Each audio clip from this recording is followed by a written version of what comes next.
Loyola University Medical School under investigation for a race-based internship that requires applicants to send in photos of themselves. Nicole Neily joins me now. All right, Nikki, is that a no-no? You can't ask for pictures? Well, I think it's what are they going to do with the pictures, right? And it really feels like they're trying to put their thumb on the scale as to who they're admitting and who they're not. And that really starts to raise questions, both morally and then also constitutionally. This is all about equity, isn't it? It is equity, yes. Now, let me interrupt you for a second. Is equity, to me, it's interfering with academic achievement? Very much so. Where am I going wrong? Yes, it's terrifying because we shouldn't be putting people forward that don't deserve to be in the spots. Most people don't care if their doctors are purple or green. They want their doctor to be qualified and the best person possible for the job.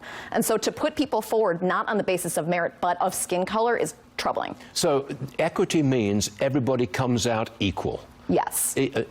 Any test of any kind has to be equity. You've got to be able to pass it like everybody else. Is that it? Yes. And so meritocracy.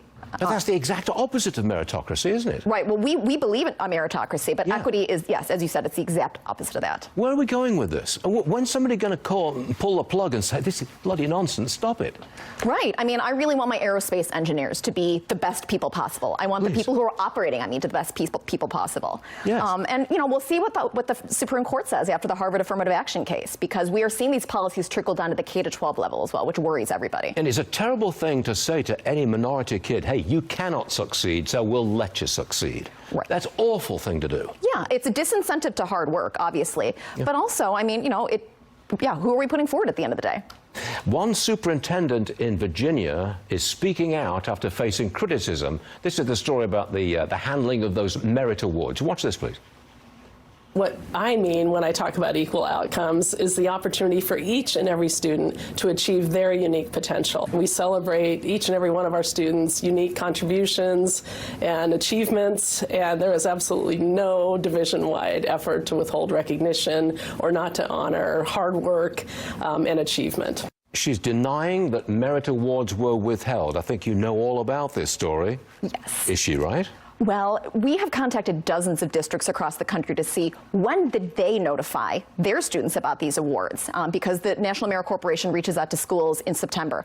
We have yet to find another district across the country, red state, blue state, big district, small district, that has done what has happened in Northern Virginia.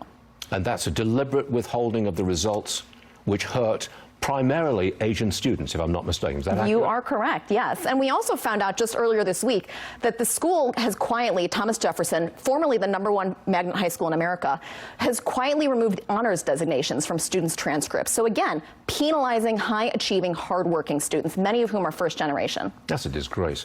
Okay, thanks. Would you stay there? I've got another story which you might want to comment on. Listen to this one. A math professor at Vanderbilt University held a lecture explaining why math is white and cis-heteropatriarchal. Good job. Lauren, not bad, not bad, right? Will you make a stab, shall we say, at explaining this? I've tried.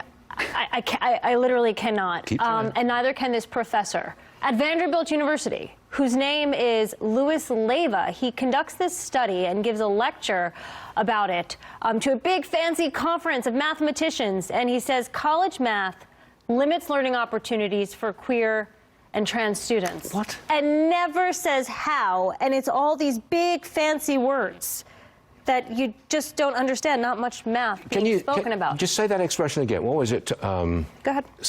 No, I can't. I've got to read it. I can't. The cis-heterosexual patriarchal? Yeah, that's the one. Okay.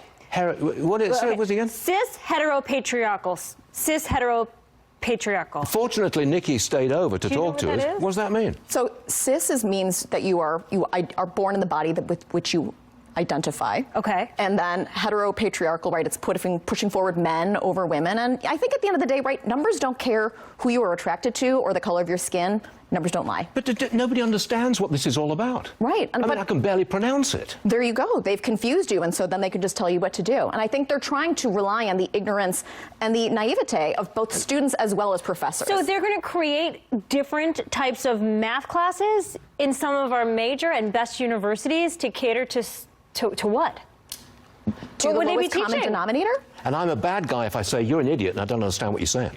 But we have seen in kindergarten, I mean, in elementary schools where teachers brag about that, you can see that I'm not using pronouns in my math questions. So this is, we're trying to use math to advance this radical ideology. Well, that was a real eye-opening segment, if you ask me. And thank you very much for staying around, Nikki. I think you made some good sense there. Appreciate it. So did you. I'm so confused. You tried. I am so confused.